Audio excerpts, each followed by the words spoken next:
All right, Joe. All right, Joe. I gotta be honest with you, Joe.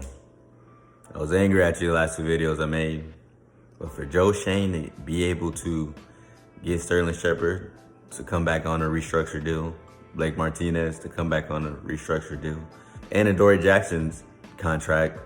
So give him a little more signing bonus, switch the money up, give us a little more freedom. We were one of the only teams with under $1 million of cap space, and doing that deal gave us about roughly 9. So that's good, Joe. Those are some players that I think specifically Sterling Shepard and Blake Martinez. Those are two players that I think we really needed to help bridge the gap between being a very poor team, very bad team, a very moribund team, to a team that can be successful, a team that can have success on the field and off, whether it be draft and things like that. These kind of savvy moves are showing me that my man Joe might be up for the challenge of bringing the New York Football Giants back to prominence. And that's what I like to see. Savvy moves like that. And, got a couple offensive linemen again. I poked a little fun at some of the offensive linemen we signed. We've signed other guys that are basically, just depth, which depth is good. We definitely needed it last year and in years past. We haven't been as deep at the position. Offensive line is a position where you definitely need a lot of bodies that can rotate in and out. Best to have versatile players. Most of the guys that we did sign have positional versatility. They can play guard and tackle. I believe Jon Feliciano played guard most of his career, but they're going to move him to center, as well as Max Garcia. I believe he has some center/guard ability. So that does, give me some confidence in Joe. In the draft that's coming up. Draft season is among us, like about a month away. And the New York Giants are giving Joe an opportunity he's never had in his life. An opportunity to show that he's the man. He's not the second guy in charge. The Buffalo Bills, he was the second guy in charge. He was the assistant. Now, ain't nothing wrong being an assistant. The assistant, sets the table a lot of times and is done so hero a lot of times. But now we need you to sing like Beyonce, front stage, Joe. We need you, Joe. We cannot leave without the 5th or 7th pick. We can't select a player at 5 and 7 without one of those players being a right tackle. Andrew Thomas is the only, again, one of the last videos I made, we need left guard through right tackle. Now with the signings that we made, we've got some interior linemen that you can live with, in rotational as well as starter. Center, I still think there's a question mark, but again, maybe Jon Feliciano versatility will be enough to, hold down the position. Maybe if Nick Gates comes back, he suffered a pretty bad injury, but they're saying that there's a chance that he can come back to start the season. So that's, positive. But we cannot come out of this draft. I'm talking the top 2 picks. Now, if we were able to trade down and get a haul like the Eagles did, which I want to pause real quick. What are the Saints doing? Who's running that franchise? No, I know it is. They too busy running 2 franchises. That's what happens when, you got your hands in too many things at once. You need to focus on one thing. You running the Pelicans, running the Saints. Listen, go ahead and trade Zion to the Knicks while you're at it, since you're making dumb decisions. Because what is that? You trade up a haul for 2 mid-round picks? Why won't you just trade straight up into this round? That doesn't make any sense. But back to us.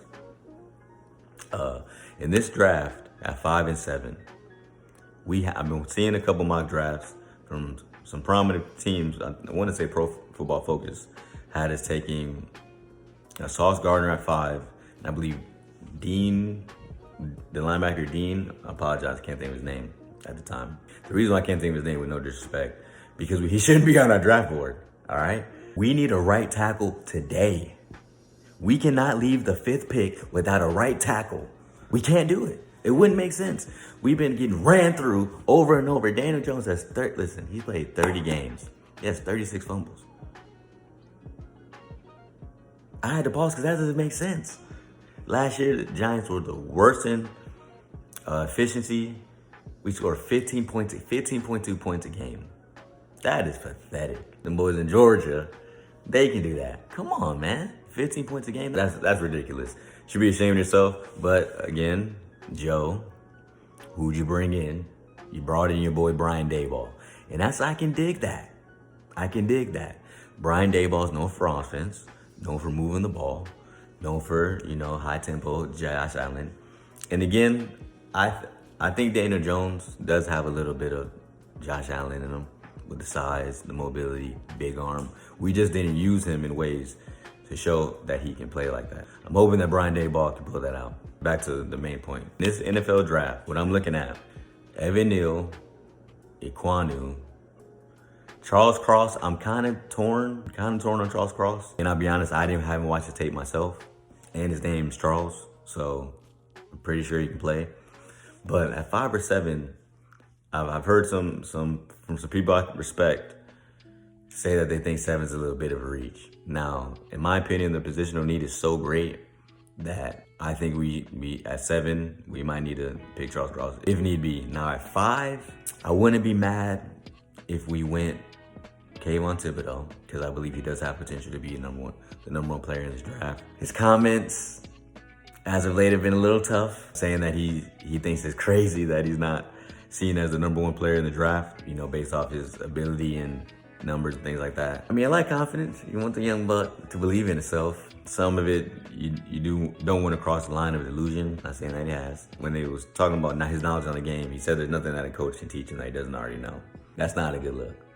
I really don't like that. But his tape, his physical skills, definitely are something to marvel at. But my number 1, I want Ekwonu or I want Evan Neal at 5.